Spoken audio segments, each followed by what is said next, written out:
First Contact and Revelation. The quantum pulse detector aboard the UNSS Pathfinder registered the anomaly at 3:42 hours Earth Standard Time.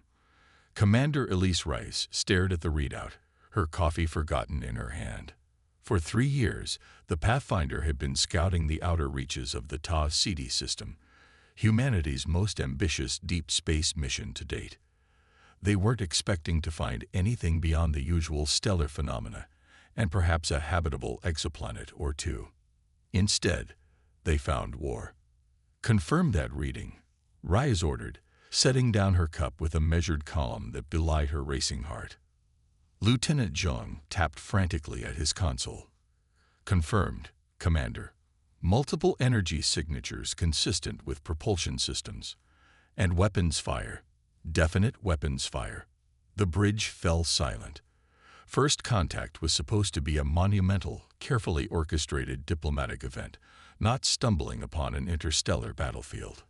Show me, Rice said. The main view screen flickered to life, displaying what appeared to be chaos incarnate. A dozen vessels of varying configurations danced a deadly ballet against the backdrop of stars. Energy beams sliced through the void, connecting ships in brief, violent embraces. The silent explosions were like blooming flowers of destruction. Two distinct design philosophies, observed Lieutenant Commander Ortiz, the ship's xenobiologist who until this moment had been studying microorganisms. Looks like we've got two different species in conflict. Reyes nodded. Keep us at observational distance, passive sensors only. But the universe had other plans. A massive explosion tore through one of the larger vessels, causing it to list heavily to one side, trailing debris, and what could only be atmosphere. Almost simultaneously, a smaller craft, sleek and angular, broke away from the main group and headed directly for the Pathfinder. They've spotted us, Zhang reported, tension evident in his voice. The approaching vessel is scanning us. Shields up, Rice commanded, but hold weapons. We're not here to fight. The approaching ship slowed as it neared, coming to a relative stop 5 kilometers from the Pathfinder. It was beautiful in an alien way, all smooth curves and iridescent surfaces that seemed to shift color as they watched. We're receiving a transmission, Communications Officer Patel announced. It's not in any language we know, but the computer is attempting to establish communication protocols. Put it through, Rise ordered. The bridge speakers emitted a series of liquid tones and clicks that made no sense to human ears. After a moment, the ship's AI responded with its own sequence of sounds. The AI is building a translation matrix, Patel explained. Basic concepts first, then more complex ideas. After several exchanges, words began to form, halting, imperfect, but comprehensible. You, new species. The alien voice was surprisingly melodic. Why? Here. War zone. Dangerous. Ray straightened her uniform and addressed the unseen alien. I am Commander Elise Rice of the United Nations Starship Pathfinder. We are explorers from Earth. We meant no intrusion into your conflict. There was a pause before the response came. I am Navigator Theliv of the Astrine Confederation. You, in great danger. The Corax Alliance. Kill all witnesses. As if to punctuate Theliv's warning, 3 vessels broke away from the main battle and turned toward the Pathfinder and the Astrian ship. Corax ships approach, Theliv warned. They show no mercy. You must flee. Reyes assessed the situation quickly. The Pathfinder was an exploration vessel, not a warship. Its shields and token weapon systems were designed for asteroid deflection and emergency defense, not pitched battle. We can't outrun them, can we? She asked Zhang. The lieutenant shook his head. Their acceleration curves are off the charts. They'd catch us before we could reach a jump point. Reyes made her decision. Navigator Theliv, we can't escape, but perhaps we can help. Our ship has advanced electronic countermeasures that might confuse their targeting systems. You? Help us. Theliv sounded shocked. Why? Not your war. Because it's the right thing to do, Rise replied simply. Then, to her crew, prepare to deploy ECM Suite. Target their weapons systems specifically. What happened next would be debated in alien councils for decades to come. The tiny human vessel, a mere speck compared to the warships bearing down on it, suddenly erupted with a barrage of electromagnetic pulses precisely calibrated to the Corax targeting frequencies. The effect was immediate. The Corax ships veered wildly, their weapons systems firing randomly into space. Two of them nearly collided, forcing emergency evasive maneuvers that took them far from their intended targets. How? How did you do that? Philip's voice held a new note: respect. We analyzed their targeting emissions and created a feedback loop, Rise explained, not mentioning that this was a technique developed for electronic warfare back on Earth, never tested in space until now. Can your ship still fight? Yes, Philip responded. You, unexpected allies. Together, the Pathfinder and Thelev's vessel managed to hold off the Corax long enough for Astrine reinforcements to arrive. The battle turned, with the Corax eventually retreating to regroup. In the aftermath, the Pathfinder received a formal invitation to accompany the Astrine fleet to their nearest outpost. It was there that Commander Reyes learned the full scope of the conflict that had been raging across 3 spiral arms of the galaxy for over a century. The Astrine Confederation, a coalition of 7 spacefaring species, had been locked in a brutal war with the Corax Alliance, a militaristic empire of genetically engineered beings. The war had reached a stalemate, with neither side able to gain a decisive advantage. High Commander Zera of the Astrian forces studied Reyes with compound eyes that reflected the starlight. Your tactics were unorthodox. The Corax rely on predictable patterns of engagement. You disrupted those patterns. Humans tend to be adaptable, Reyes offered. It's how we've survived on our world. Zera's mandibles clicked thoughtfully. Perhaps this adaptability is what our conflict needs. Would your people consider joining our cause? We can offer technology, knowledge of the galaxy. Reyes considered the implications. Humanity had barely taken its first steps into interstellar space, and now they were being invited to participate in a galactic war. The decision was far beyond her authority. I need to contact my government, she said. This is a decision for all of humanity. The transmission back to Earth took 18 hours to reach the United Nations Security Council. The response took another 18 hours to return. In that time, Reyes and her crew learned more about the war, the belligerents, and the stakes involved.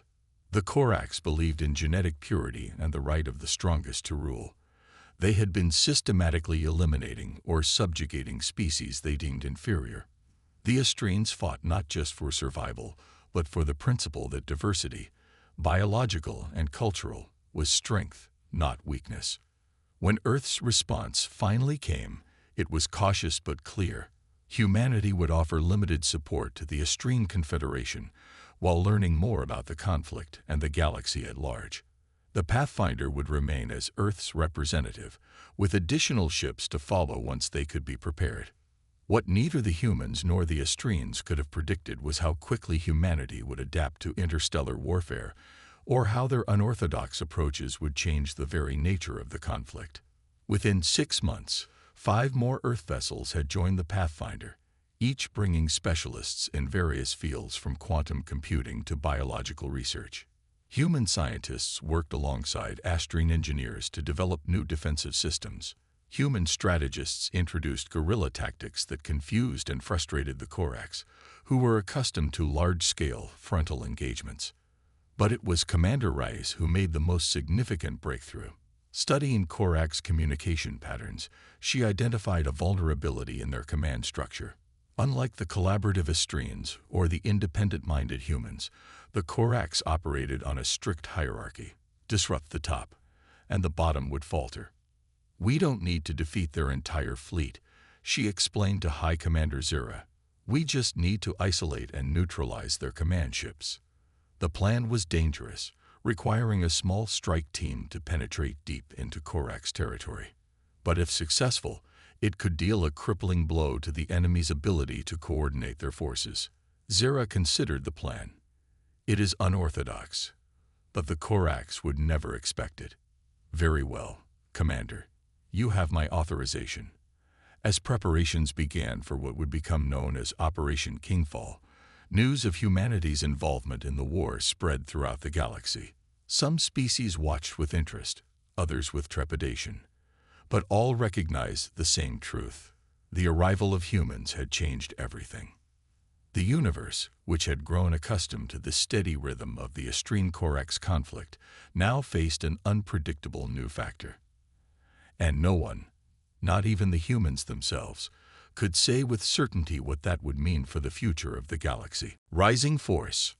Operation Kingfall began under the shadow of a gaseous nebula in the Sagittarius Arm.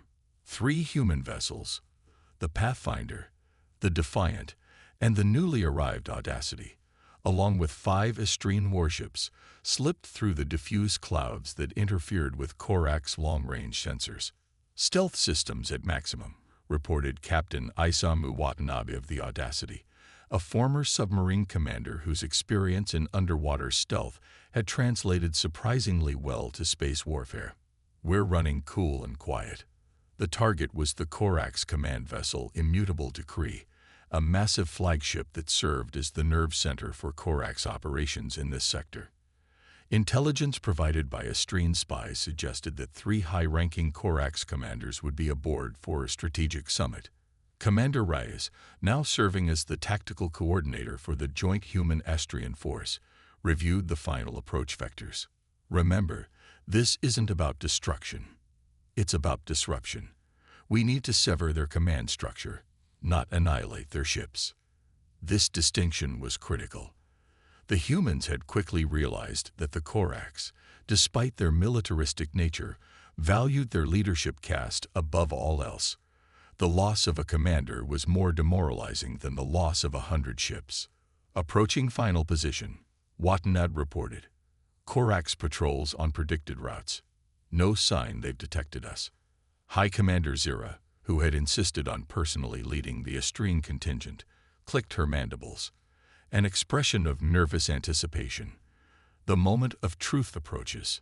The plan was elegantly simple in concept, fiendishly complex in execution.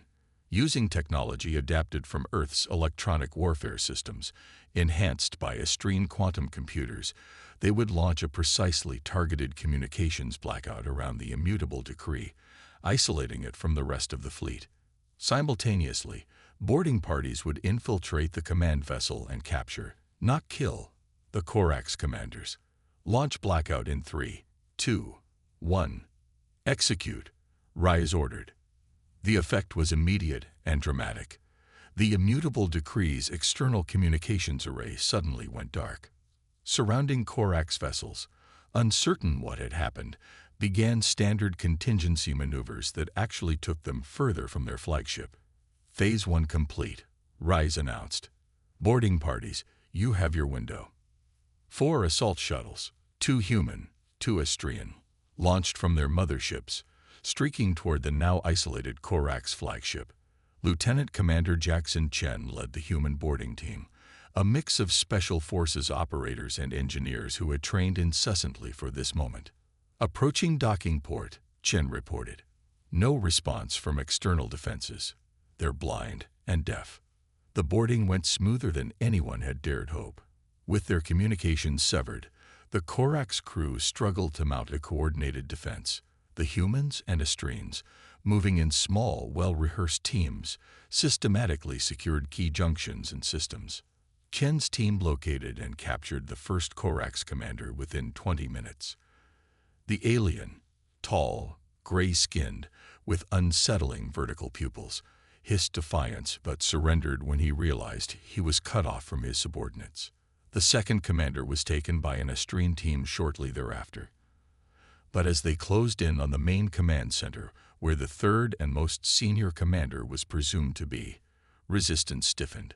Heavy opposition outside the command deck, reported Sergeant Maria Santos, her voice steady despite the sound of energy weapons discharging in the background. They formed a defensive perimeter. Chen assessed the situation. "We can't get bogged down here." Commander Reyes, requesting permission to deploy the mailed system. The magnetic electromagnetic disruption device was a non-lethal weapon developed specifically for this operation. It emitted a focused pulse that temporarily interfered with both electronic systems and the neural pathways of most carbon-based life forms, causing momentary disorientation and weakness, but no permanent damage. "Permission granted," Reyes responded. "But watch your friendlies." The mailed device worked perfectly. The Corax defenders dropped to their knees, disoriented and unable to maintain their grip on their weapons. Chen's team moved in quickly, securing the command deck and capturing the final target. Supreme Commander Vexthor, the highest-ranking Corax officer ever taken alive. "Mission accomplished," Chen reported, unable to keep a note of triumph from his voice. "All primary targets secured. Proceeding with exfiltration." The return journey was tense but uneventful. With their commanders captured and their communications still disrupted, the Corax fleet fell into disarray, unable to mount an effective pursuit. Back at the Astrian forward base, the implications of what they had accomplished began to sink in. The capture of the Corax commanders, especially Vexthor, represented a strategic coup unprecedented in the century-long war. The Corax hierarchy is in chaos. High Commander Zera informed a gathering of human and Astrian officers. Without clear direction from their leadership, their fleet commanders are acting independently, often at cross purposes. Commander Reyes nodded. "This is exactly what we hoped for. Now we need to press the advantage before they can reorganize." The next 3 months saw a series of coordinated strikes against key Corax positions and supply lines. Without centralized command, the once fearsome Corax war machine began to sputter and stall. The tide of the war, stagnant for decades, was finally turning. But the greatest impact of Operation Kingfall wasn't military, it was diplomatic. Species that had long remained neutral in the Astrian Corax conflict began reaching out to the Astrian Confederation, and specifically to the humans. The Neridian Collective, masters of biotechnology who had sequestered themselves in the galactic core for centuries, sent emissaries. The Vosh Trading Consortium, whose merchant fleets controlled vital resource lines, offered preferential trading status.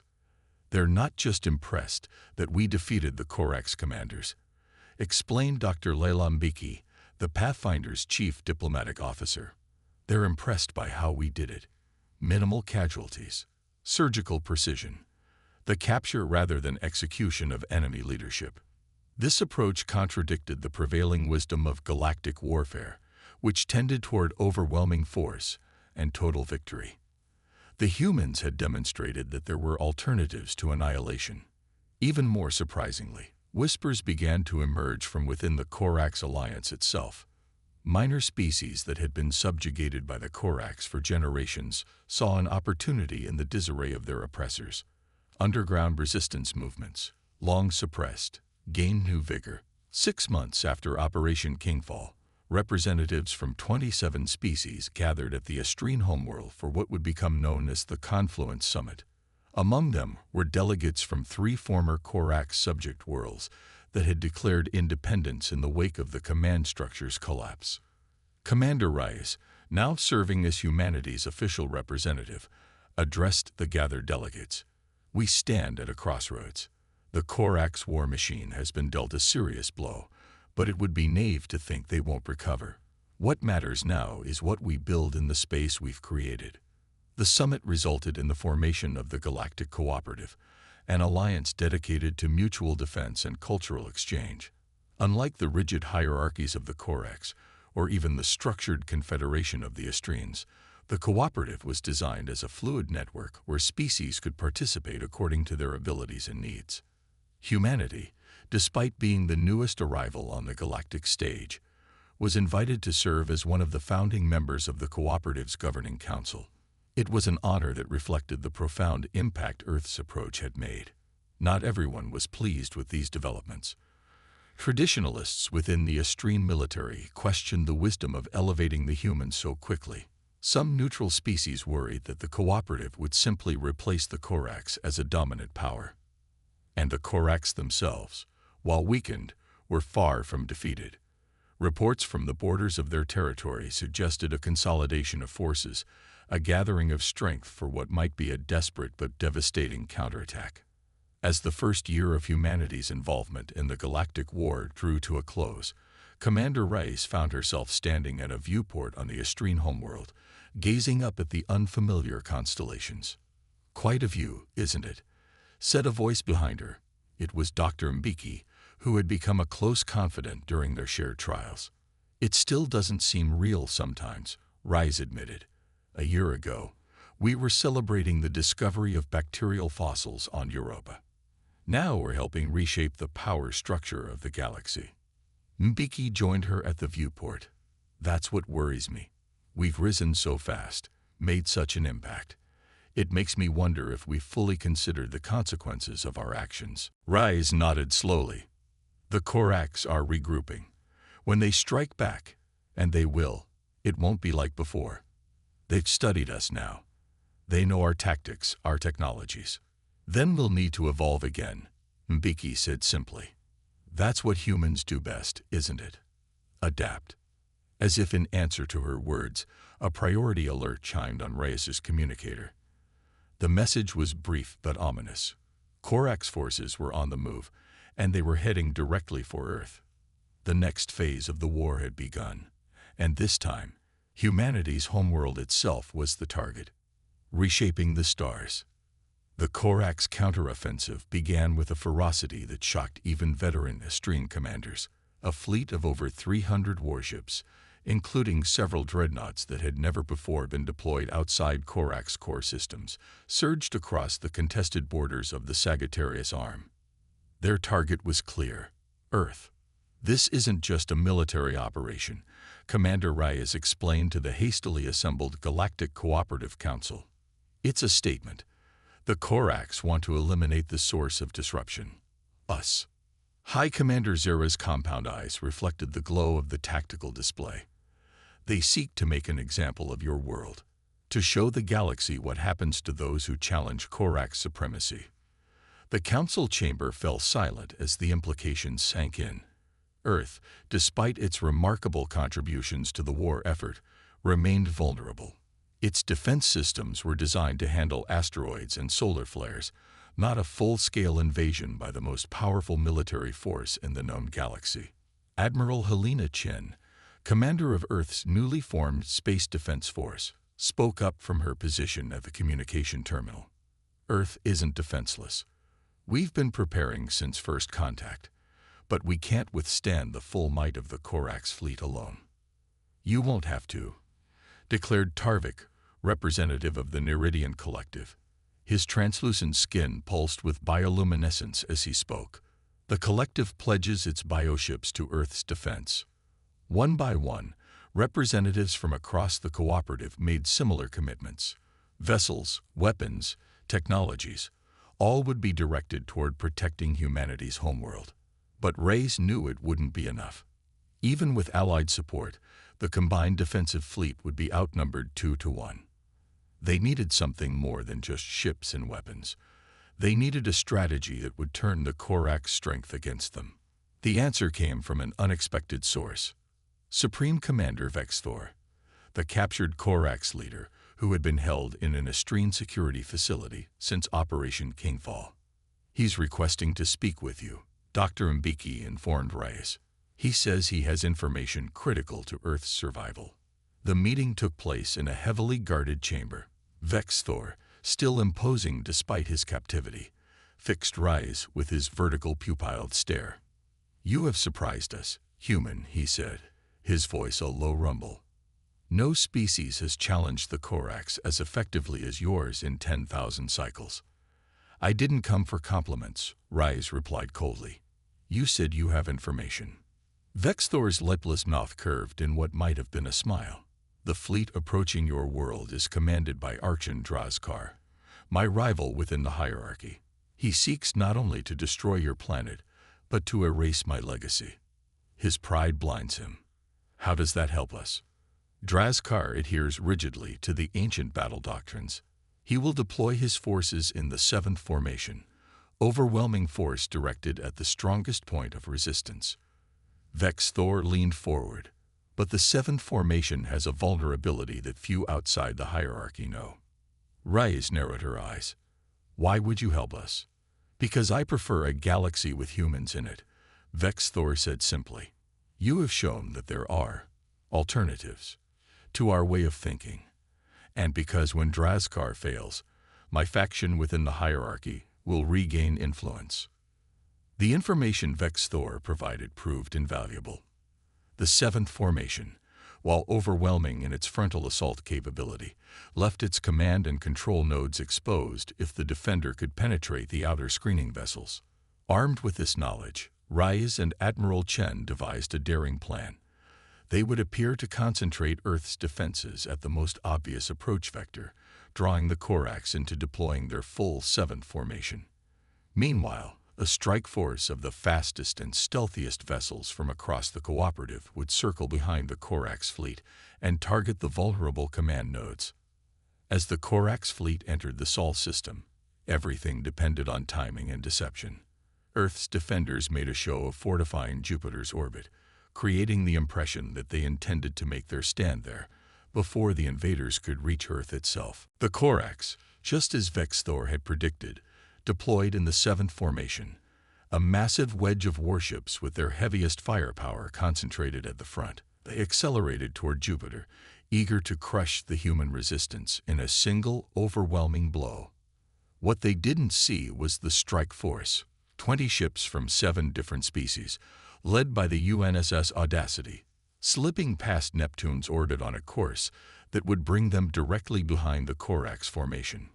Strike force in position, Captain Watanabe reported from the Audacity. Awaiting your command. Admiral Chen, overseeing the defense from Earth's orbital command station, gave a grim nod. All units, commence Operation Achilles. The battle that followed would later be studied in military academies across the galaxy.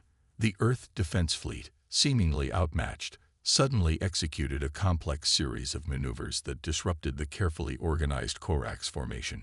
Simultaneously, the strike force emerged from stealth, targeting the exposed command nodes with precise, devastating attacks. The Corax fleet, unable to quickly reorganize under Drazkar's rigid command style, found itself in disarray. Ships collided as contradictory orders flowed from damaged command nodes. Entire squadrons lost coordination, their overwhelming firepower rendered ineffective. In the midst of the chaos, a direct transmission cut through the battle chatter. It was Archon Drazkar himself, addressing Admiral Chen. This deception is not warfare as we understand it, the Corax commander growled, his image flickering on the command station's main screen. That's precisely the point, Archon, Chen replied calmly. You came to destroy our world because we don't fight as you do. You came to eliminate a perspective different from your own. And in doing so, you've proven why that perspective is necessary. There was a long pause before Drazkar responded. The hierarchy has existed for 50,000 years. We have conquered 1,000 worlds. We do not surrender. I'm not asking for surrender, Chen said. I'm offering an alternative. Withdraw your forces, return to your territory, and let us begin a dialogue about a galaxy where different approaches can coexist. For 3 tense hours, the battle hung in limbo as Drazkar considered the offer. Finally, the Corax fleet began to pull back, retreating in good order toward the outer system. The Battle of Sol, as it came to be known, marked a turning point not just in the war, but in galactic history. For the first time, the Corax alliance had been defeated not through superior firepower or numerical advantage, but through a fundamental challenge to their way of thinking. In the months that followed, diplomatic channels opened between the Galactic Cooperative and the Corax hierarchy. The discussions were difficult, marked by millennia of ingrained beliefs on the Corax side and wariness on the part of the cooperative members. But they were talking, not fighting, and that alone was revolutionary. 2 years after humanity's entry into the Galactic War, a formal peace treaty was signed aboard a neutral station orbiting a pulsar at the galaxy's edge. The Corax would retain their existing territory, but renounce their policy of conquest and subjugation. The cooperative would respect Corax borders and cultural autonomy while maintaining a defensive alliance. Commander Elise Reyes, now serving as Earth's ambassador to the Galactic Cooperative, stood at the viewport of the diplomatic vessel carrying her back to Earth after the treaty signing. Beside her stood High Commander Zira, whose initial skepticism about humans had long since given way to profound respect. "When your ship first appeared at that battle 3 years ago," Zira said, mandibles clicking softly, "I never imagined it would lead to this. Peace has eluded our galaxy for longer than my species has traveled among the stars." "It's not perfect," Reyes acknowledged. "There will be challenges, setbacks. The Corax worldview won't change overnight, and there are factions within the cooperative who remain distrustful. But it is a beginning," Zira observed, "and sometimes that is enough." As Earth came into view, the blue jewel against the blackness of space, Reyes reflected on the journey that had brought humanity to this point. From an isolated species taking its first tentative steps into the cosmos to a pivotal force in reshaping galactic politics, all in the span of 3 years. The quantum pulse detector that had first alerted the Pathfinder to the alien conflict had been designed to identify natural phenomena. Instead, it had drawn humanity into a war they never sought, but ultimately helped resolve. Perhaps that was the greatest lesson of all. In a universe of endless possibilities, the most important discoveries are often the ones you never expected to make. The universe had indeed been shocked when humanity entered the war. But the true shock came not from humanity's weapons or tactics, but from their perspective, their insistence that there must be alternatives to endless conflict, that diversity of thought could be a strength rather than a weakness. As the diplomatic vessel docked with Earth's orbital station, Reyes knew that humanity's journey among the stars was just beginning. There would be new challenges, new discoveries, new conflicts to navigate. But they would face them with the same adaptability and innovative thinking that had already changed the course of galactic history. The universe had been shocked when humanity entered the war. It would be transformed by what humanity did next.